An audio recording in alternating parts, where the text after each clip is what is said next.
Dans une semaine, ça va être le réveillon de Noël. En principe, en dehors d'être une fête chrétienne, d'être aussi la fête de l'hiver, une fête saisonnière comme nous avons à chaque saison, la fête de l'hiver qui est représentée par ce sapin, les guirlandes et les boules de Noël, etc., etc. C'est aussi principalement la fête des enfants. Tout le monde va se mettre à table, manger, décorer le sapin, et pour les chrétiens, mettre une crèche, et à minuit, mettre le petit Jésus dans la crèche.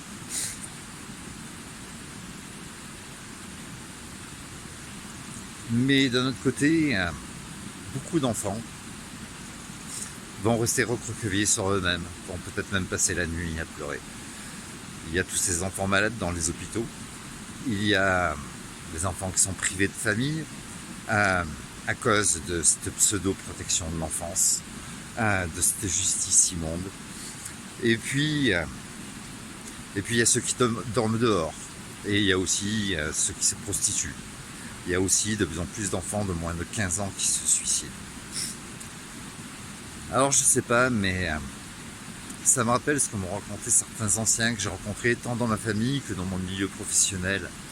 Une période qui a marqué leur enfance ou leur jeunesse, une période où ils ont peut-être été simplement vichistes ou très sérieusement collabos, ou encore peut-être résistants ou militaires. Mais en tout cas, ils m'ont tous parlé de cette période qui les a marqués de manière indélébile. Et j'ai l'impression très sérieusement qu'on est en train de reproduire un petit peu, même beaucoup, la même chose en notre époque, en ce 21e siècle et à l'aube de l'année 2026. On reproduit la même chose parce que force est de constater que rien n'a changé. Certains se donnent bonne conscience à liker des vidéos en pensant avoir agi en likant des vidéos. D'autres pensent détenir une vérité en s'inventant des fictions ou en se laissant prendre dans des fictions par les réseaux sociaux, des vidéos de 3 minutes ou encore des sites comme QAnori qui promet une armée souterraine, qui bricole depuis 8 ans. Il serait grand temps qu'ils se mettent à la cuisine et qui commencent à agir, l'armée souterraine. Enfin bref, on entend des tas de conneries. Tout le monde a sa façon de se plonger dans une fiction, de se donner coup de conscience, de mettre la tête dans la terre. Mais en fait, la France est restée fichiste par ignorance. Je sais pas vous, mais moi à Noël, je vais avoir du mal à avoir une bonne conscience et à fêter ça.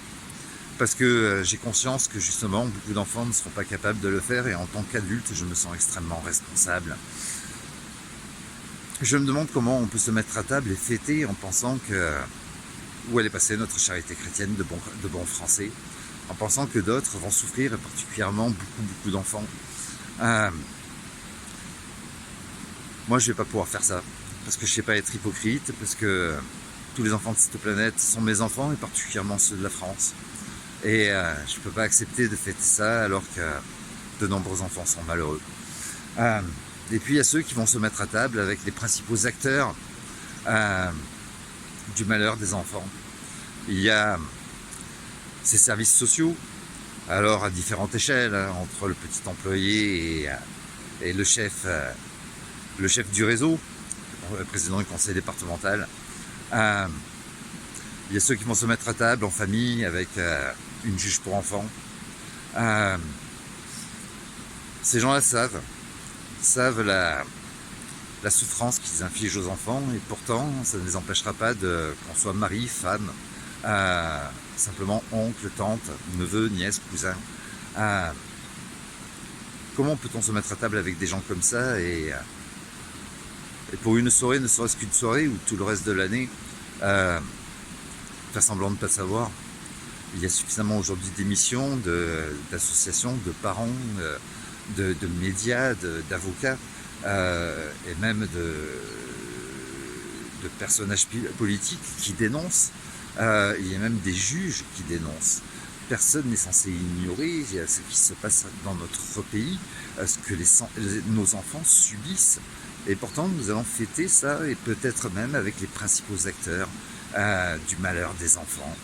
Et Pour ceux qui ne sont pas acteurs, eh bien, on est de toute façon complices par notre passivité, notre silence. Où est passée la charité chrétienne pour ceux qui se disent chrétiens? Où est passé l'esprit des musulmans? L'esprit des musulmans dans lequel on retrouve dans les textes religieux que l'injustice doit être combattue. Est-ce que ce que subissent nos enfants, il ne s'agit pas d'une couleur de peau, d'une religion, d'une ethnie ou de je ne sais trop quoi, ou d'un parti politique? Il s'agit des enfants. Et des enfants en général, et tous les enfants en France sont concernés, quelle que ce soit leur couleur de peau, leur religion, etc. Ça devrait tous nous rassembler. Où est passée la foi des musulmans? Ne serait-il pas le temps d'agir tous ensemble? Est-ce qu'on va continuer à mettre la tête dans la terre, à se préoccuper d'une terre plate, à se préoccuper de la sexualité de la marionnette de l'Élysée, à se préoccuper des agriculteurs qui sont déjà terminés, ils sont déjà en réanimation sous respirateur artificiel, ils n'attendent plus qu'à les débrancher. Quand je dis ils, ce sont les élites. C'est quand qu'on s'occupe des vivants, du réel, de l'avenir de notre pays, des enfants de notre pays. C'est quand qu'on stoppe ce problème. Nous avons les possibilités de le faire. Je ne parle pas de faire des manifestations. On l'a très bien illustré pendant bientôt 8 ans. Ça ne sert à rien. Je ne parle pas de faire une grève générale. La marionnette de l'Élysée y a pensé 2 fois avant vous. Les confinements.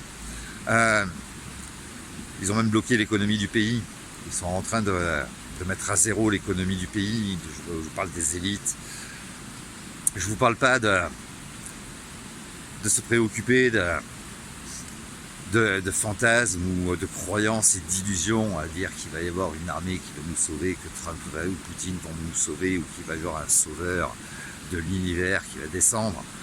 Si le sauveur de l'univers il existait, il serait déjà descendu depuis longtemps pour régler tout ce qui se passe dans les hôpitaux pédiatriques où il y a des enfants qui souffrent, qui hurlent, qui pleurent et qui crèvent en vous regardant dans les yeux en disant tu sais c'est pas grave. À toi adulte, eux ont le sourire alors qu'ils savent qu'ils vont mourir et toi t'es tout blanc, tu as de la compassion, mais quelque part tu fais rien pour que ça change. C'est quand qu'on s'y met, c'est quand que... Alors oui, il faut des forces intellectuelles, on l'a pas tous, et c'est pas pour ça autant qu'on se doit de se sentir diminué. Il s'agit d'avoir connaissance de nos capacités à chacun. C'est vrai que quand j'entends quelqu'un qui, comme je fréquente en ce moment, qui a d'énormes connaissances, je ressens quelque part une énorme frustration et j'essaie d'être attentif et de me nourrir d'un maximum de ses connaissances. Mais cependant, il me faudra des années pour être à sa hauteur. Et c'est pas une compétition entre êtres humains, c'est une alliance qu'il faut avec des compétences dans chacun de nos domaines. Certains ont un langage qui est différent des autres et qui permet d'être compris par ceux qui ont le même langage. C'est déjà une compétence. Certains savent réunir, savent vendre. Quand je dis vendre, on n'a rien à vendre, hein. Mais leur discours permet de convaincre.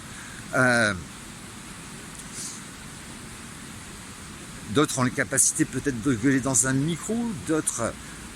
On a besoin de tout le monde, quelles que soient nos compétences, mais on a aussi besoin de connaissances intellectuelles et beaucoup d'intelligence. Parce qu'il y a problème, et quand on est face à un problème, eh bien, il faut absolument trouver la solution, parce qu'il n'y a aucun problème sans solution. Il ne s'agit pas non plus de faire la révolution, ça serait absurde, ça serait de leur donner la force en tout cas les arguments, tous les arguments pour mettre en place un état de siège, l'équivalent de la loi martiale. Non, il s'agit d'agir par les lois, nous avons les textes de loi, par des textes officiels, y compris provenant de l'ennemi de nos enfants, de ceux qui sont responsables de ça. Nous avons la possibilité de changer les choses, de changer les lois, etc., mais on ne peut pas le faire chacun de son côté en prétendant d'être détenteur d'une vérité. En revanche, nous avons des textes officiels, des lois qui nous permettent de le faire. Comment peut-on avoir bonne conscience? Qui se dit réellement chrétien ou musulman dans ce pays quand on a connaissance? que nos enfants, des enfants souffrent en France, et ils sont nombreux.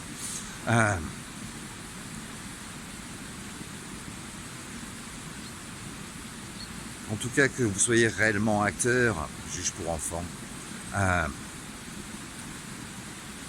ministre, députés, sénateurs, ceux qui forment le pouvoir législatif, ceux qui font les lois, que vous soyez simplement ceux qui se plaisent à dire je ne fais qu'appliquer la loi, comme les gens qui travaillent à l'aide sociale à l'enfance, que vous soyez un simple éducateur à qui on demande de fermer les yeux sur certaines maltraitances, tout simplement parce que vous devez remplir le frigo, que vous avez peur de perdre votre emploi,